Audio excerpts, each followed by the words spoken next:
So tell me, what is stopping you from living your dream life? Most likely, the biggest obstacle that you are facing is you. I know that was the case for myself as well. So today, I will take you through 5 steps to get you started towards living that life of your dreams. Hi, my name is Marta and welcome to Imperfect Life Balance. On my channel, we talk about any topic related to life balance. So things like time management, productivity, personal development, and goal setting. I'm basically sharing any tips and tools that we can utilize to be more efficient and effective so we can spend more time doing the things that we enjoy the most. And today we're talking about how to start living your dream life. I know that for myself, I used to have those thoughts in the past where I would sort of daydream about the life that I wish I had. But then I quickly disregarded those dreams, thinking, well, that is not reality. I'm never gonna get there. So why bother even thinking about it? And then about a year and a half ago, I realized the only thing that is stopping me is myself. I am my biggest obstacle towards reaching the goals that I have and the dreams that I have for my life. So today I will share the steps that I have taken and steps that I am still taking to help me jumpstart this journey towards my dream life. So step number 1 is to actually figure out what you want your life to look like. And I'm starting with this because oftentimes, and that was the case for myself, I did not know what my dream life should look like. I think this is oftentimes the case for a lot of working moms. I know that once I got married, once I started my career, once I had my 2 kids, it almost seemed like that was it, that there were no other dreams to be had. And that's where I was for a while. So if that is the case for you as well, the first step is to figure out what your dreams are.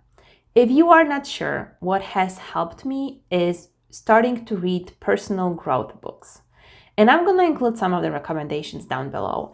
The authors that have helped me to determine what my dreams are were Rachel Hollis, John Maxwell, and Hal Elrod. In addition, if you are interested, a good friend of mine is hosting live webinars. Her name is Gabe Cox. And the webinars are about 3 simple steps to developing your dreams. And those webinars are completely free. You can either watch them live or you can watch a recording at a later date. And the next one that she's having, I'm actually gonna be co-hosting with her. So if you are interested, make sure you sign up. I'm gonna include the registration link down below as well. And the last tool I suggest to figure out what your dreams are is a vision board. Once you start having an idea, make sure you put it somewhere on a paper so you have that visual reminder of where you want to go, how you want your life to look like. Now, once you know what you want, what I want you to do is take out a piece of paper and write down all the reasons why you think you cannot live that life, either in the future or right now. What is stopping you from living that life that you want to live?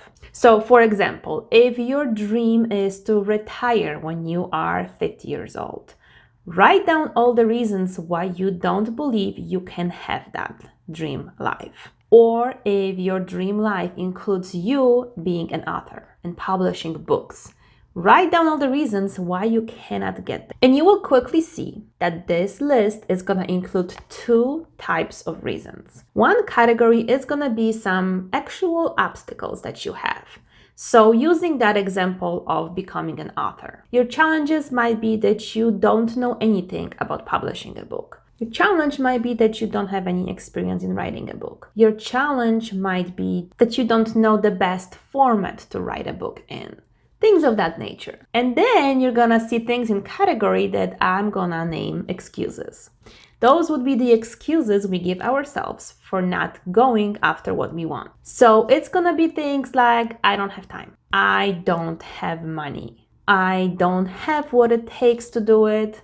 Somebody else has already wrote a book on this topic. And then you're gonna move to step number 3, which is gonna be to address every single one of those reasons and how you're going to overcome it. For the excuses that you have, if you have wrote down, I don't have time, which I can almost guarantee every single one of us has done, you're gonna write next to it, I will make time because this is my priority. Because think about it, if something is that important to you, you will make time for it. It is up to you. Because remember, you are your own biggest obstacle. If it's, I don't have the money to, for example, take a writing course or learn about book publishing. The next to it, you're gonna write, I will find free content because it is out there. There's so much free content that writing, I don't have money is just an excuse. And if you need some more encouragement of how to overcome those most commonly met obstacles, I highly recommend the book by Rachel Hollis, Girl Stop Apologizing, because that is exactly what she's doing in that book. And for the obstacles and challenges that you have listed, you can write different types of tasks or actions that you need to take to overcome those obstacles. So if your obstacle was that you do not know anything about publishing a book, then write down, I will do some research on what types of different publishing options are available to me. Or I am going to start following an author who is explaining the process of writing a book. Things of that nature, just different types of ideas that's going to help you overcome a specific obstacle. So the point of this exercise is to prove it to yourself that you are your own obstacle, because everything else on that list can be overcome.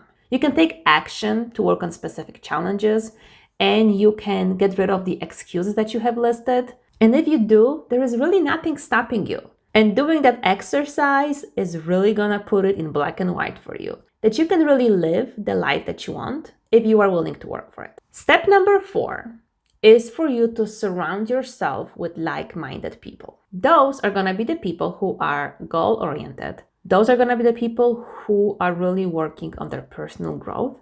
And those are gonna be the people who are either working on the same type of goal or a dream life, or people who are already there. So in the example I was talking about before, if your dream is to be an author and publish books, then you should start following some authors. Start looking for groups on social media that are geared towards that goal, towards becoming a published author. Maybe there are groups within your community who are gonna help you with that as well. So be resourceful, but surround yourself with this type of content, with those types of people, because that is gonna keep you motivated, that is gonna keep you inspired, and that is gonna give you different types of ideas of where to take your next step. Now, at this point, you know what you want your life to look like. You have wrote down the list of obstacles and then your responses of how to remove them. And now you have this community around you of like-minded people who are constantly keeping you motivated and providing you with different types of ideas of how you can accomplish your goals and dreams. So at this point, you are ready for step number 5, which is to develop a plan of action. Having completed all those previous 4 steps is gonna help you develop that clear path of how you're gonna get from where you are today to where you want to be in the future. So this is the step when you would create your goals. And I have a whole another video on goal setting, how to plan your goals, how to track them. So I'm gonna link it down below, as well as the free printable that I have created to help you with the planning and tracking of your goals. But during this step, this is where you will have that long-term goal, for example, become a published author. And under that long-term goal, you're gonna break it down into short-term goals. And that's where that planner and tracker is gonna come in handy, because you're gonna develop short-term goals with specific tasks associated with them. As I have mentioned in many of my videos before, if you do not have a plan of action for your dream, you are never gonna get there. So make sure that you plan exactly what you want to do to help you accomplish that dream. That is all I have for you today. Thank you so much for watching. If you are new here, make sure that you subscribe so you don't miss any of my future videos. Thank you so much, and I will see you next time.